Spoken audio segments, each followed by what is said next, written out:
وإما داوا كريمان روبروي محافظي كركوك ريبورتها لقال سرك وزيران العراق محمد شيع السوداني كريبورتها ومحمد تميمي بريس هردو كان خلقي كركوك داوايا ليدكين كهاو كريمان بكلم كاريا وإما خريجة كان زور نيمان ونسبة 16 تو بينجي نجاحي جردي السكاني بابوني خريجة كان وبوا وزورمان وازمان لإيشو كار وكسابتي خومان هنا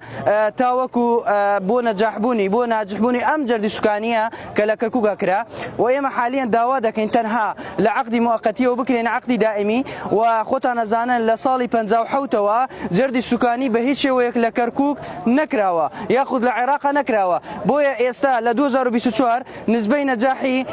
جردي السكاني لعراق نسبة 16 بوا